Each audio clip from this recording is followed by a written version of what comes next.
పాపము ద్వారా మరణమును లోకములోకి ఎలాగూ ప్రవేశించును, అలాగునే మనుషులందరూ పాపము చేసినందువల్ల మరణము అందరికీ సంప్రాప్తమాయను.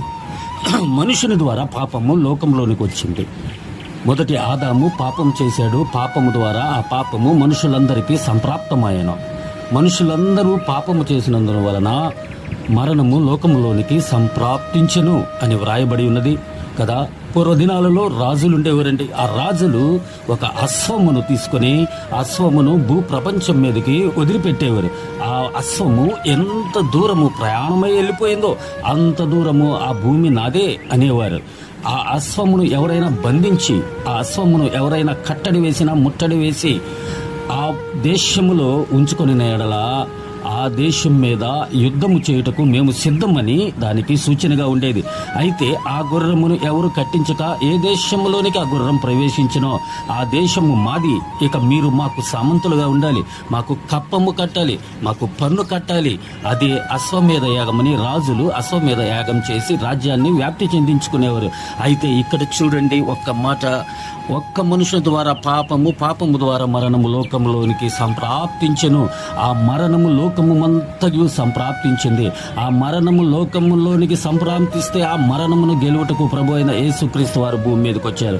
ఆదాము మరణమును భూమికి పరిచయం చేశాడు. ఆదాము భూమికి మరణమును పరిచయం చేసిన తర్వాత ఆ మరణము మనుష్యులందరి మీద ఏలుబడి చేస్తుంది. మరణం వచ్చింది ఎక్కడి నుంచో తెలుసండి? మొట్టమొదటి మనిషి పాపములో నుంచి మరణం వచ్చింది. మరణ భయమునకు దాస్యమునుగా లోబడిన వారందరిని విడిపించుటకు ఆయన రక్త మాంసములలో పాలివాడై భూమి మీదకి వచ్చి ఉన్నాడు.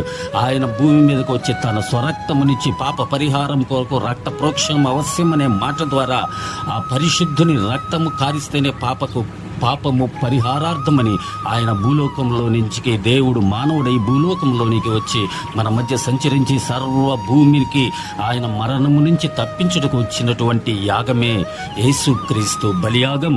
ఆ పాపము నుంచి ప్రతి ఒక్కరిని రక్షించడానికి ప్రభు అయిన యేసుక్రీస్తు వారు భూమి మీదకి వచ్చి 3.5 సంవత్సరము ఈ మాటలు చెప్పి ఈ పరిశుద్ధ గ్రంథమును మనకి అనుగ్రహించి గొప్ప బలియాగం చేసినటువంటిదే యేసుక్రీస్తు బలియాగం. ఆ రాజులు అశ్వమేధ యాగము చేస్తే ఈ రాజు మనందరి పాపమును జయించుట కొరకు ఆయన రక్తము బలియాగము చేసి ఉన్నాడు, తన ప్రాణమును బలియాగము చేసి ఉన్నాడు. ఈ మాటలు మనందరి వెనుకడిలో దేవుడు దీవించి ఆశీర్వదించుగాక. ఆమేన్.